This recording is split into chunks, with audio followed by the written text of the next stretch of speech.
Hello, welcome to Lemon Studios, where we talk anything and everything entertainment. I'm, of course, the Lemon himself, Zeke Limon, and this is my review for episode 5 of Dune Prophecy. But before we get into that, let's get the house clean out of the way. Share, I want you to leave a like, comment below, let me know your thoughts on Dune Prophecy, and of course, hit that subscribe button as it helps me grow into my YouTube career. I would greatly appreciate it. Now, all that out of the way, let's get into the review, shall we? So, Dune Prophecy episode 5, the penultimate episode.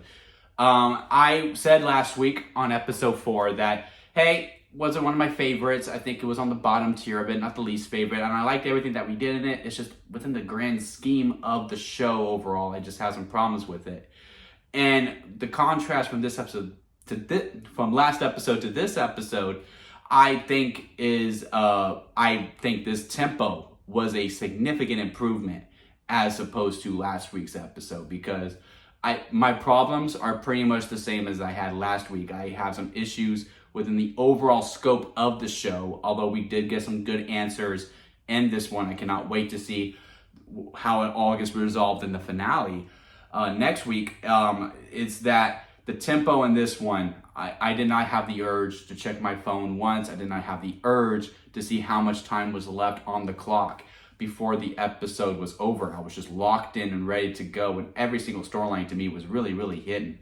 Now, again, there's not a lot of, I don't love everything in this episode. I liked a lot of things that we did in this episode, but there are some problems I have with it. But again, it's more with the grand scheme of the show, as opposed to, okay, yeah, I did not like this in the episode, I did not like that in the episode. It's more about, okay, I see why we're doing this, but I also need this to get some more love too. Like, you know, I've been harping on the sister storyline quite a bit, led by Mother Tula, for quite some time. I mean, that reveal at the end with Desmond, that he is Mother Tula's son, of the Atreides and a Harkonnen had a child. It was quite a revelation for me. I mean, I was like mouth on the floor. I cannot remember the last time I had a reaction like that, like, oh, this is what's gonna happen here, because again, I was just like, oh, that makes so much sense. And you know, I said in episode 3 that I was like, well, you know, the sex scene between Mother Tula and the Atreides felt the most unneeded. I don't know why she needed to do that, blah, blah, blah. Man, now that's completely retroactive. Yep, you need to have that scene there to explain how this gets popped out. Now, I'm not sure how she kept it a secret this whole entire time. And because it goes back to the conversation that she had with the sister over there too, where she's going, are we just using her, their friend? I forgot what her friend's is, the one that died in episode 2 and then came back to life. Goes, well, are you just using her body for the sister's cause? She goes, well, we all had to make sacrifices. She's like, well, what sacrifices have you made? I just thought it was the death of her love. I did not know she also had a child and then gave that child away. So really curious to see next week how she had that baby. I assume that's going to be the cold open. We're going to see how she was pregnant, how she kept a secret from everyone, and then had the baby and gave it away, and then, you know, we'll get into the opening credits, or we'll jump ahead of time because we probably have the opening credits before. So very curious to see that. Maybe they get to the Empire now, and you know, I really want that scene between Desmond and her to be like, just to see what will happen with the conversation. Like, yes, I am your mom. Why did you abandon me? Because he's hurt by it, and he just wants to meet his mom. That's the only reason that's why he hates the sisterhood so much. And the Empress is just really jealous. I just love that. That's her motivation for this whole thing. She just hates the sisterhood because they took everything from her. They took her husband, because when we met Cassandra, I believe that's her name, the one that is the mother of Constantine, beautiful woman. I was just like the Emperor Mark Strong when he saw her. I was like, oh my God, wow, yeah, I get it, bro.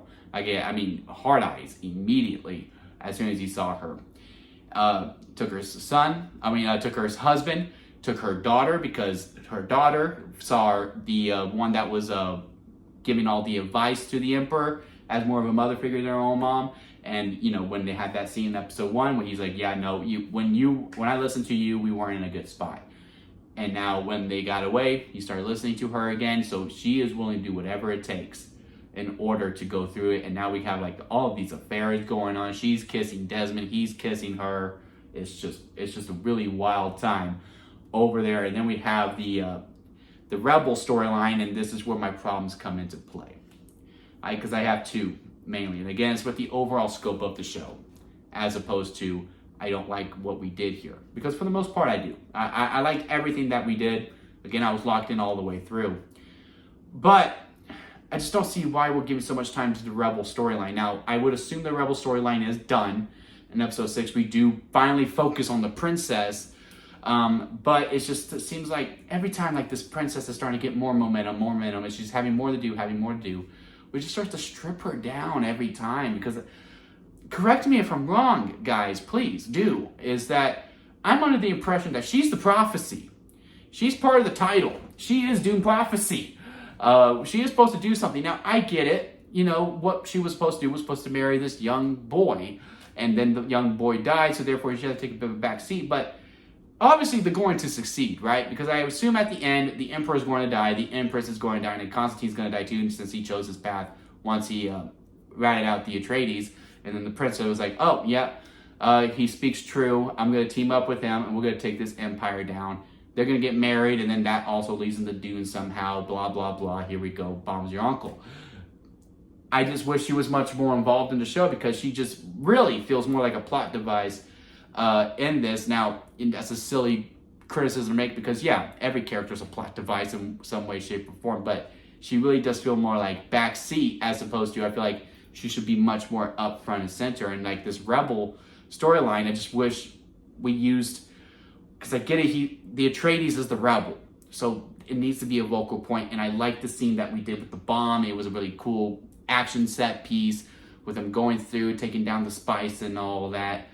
I just really wish we would have done some different ways. Maybe he is a knight and he is just climbing the ranks, and then maybe this is the point where he goes, okay, he's listening to his girl and he's going, okay, yeah, let's team up and take him down, and then I could be your king's surrogate to you, my queen, my empress, and go that route instead of, oh, I'm really a rebel. Oh, now I'm caught. Yep, you see my intentions are good. You see that I do love you. Okay, now we're going to go through. It just seems very convoluted. I just wish we gave her more of a presence as opposed to being more in the background, because Constantine really stepped up in this episode quite a bit, and now he's going to have a big part in the finale as well for ratting out Atreides, for finally having that moment, because all he wants is his father's recognition, for him to say he's proud of him, to say that he loves him. That is his only motives. I mean, the scene in the beginning, she's going, why did you not help me? He goes, well, he thought I was going to go out with him, and he actually looked so proud of me. I just couldn't disappoint him, again, because I don't get many of that. And he sees this opportunity, and, this guy, he's like, man, he probably has his reasons, and, we talk about it.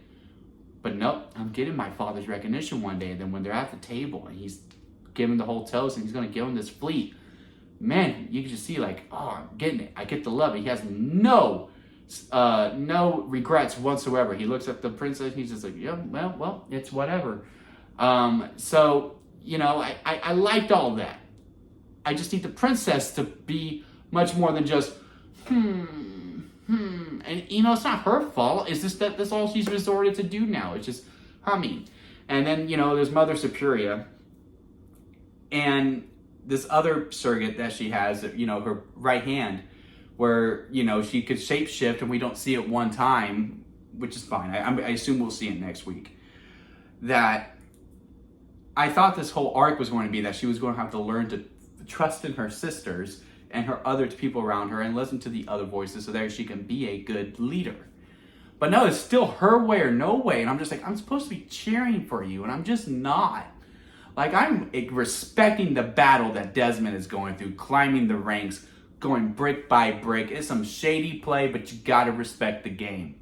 And I like everything that we're doing Mother Tula too. I'm like, man, she is, when the chips are down, she will get dirty, but man, she is trying to do everything that she can in her rightful spot. You're just one power-hungry mother effer. That's all I see within her. So it's just those two things that are really bugging me is, the princess just doesn't have that much of a presence. Although I am liking that Constantine is much more of a threat now. We'll see how that goes, and maybe he sacrifices himself to save her, and he does see the light, or she's going to have to take him down along with the Emperor and the Empress. Emperor is kind of a pushover all the way through, which is kind of funny because it's Mark Strong, and he's usually very authoritative, but he's not in this one. I have no problems with it. I just thought it was funny. Liked everything that we're doing with the Empress, that she's just petty, and that she just wants to take the sisterhood down because they took everything from her, so she's trying to take everything from them. Like everything that we're doing with Desmond, he's trying to get revenge. I like what we did with the rebels. I just don't think we needed to make it that big of a storyline. I think we could have took some of that away to give it more to the princess. I like everything we did with Mother Tula. I liked everything that we did in this episode. Pacing was great. Had a good time with it. Really curious to see how we stick the landing next week on the finale. Make sure you hit that subscribe button so you don't miss that review. Hit a like if you made it this far. I do greatly appreciate it. And comment below, let me know your thoughts on this show. And until next time, guys, I'll see you here at Lemon Studios.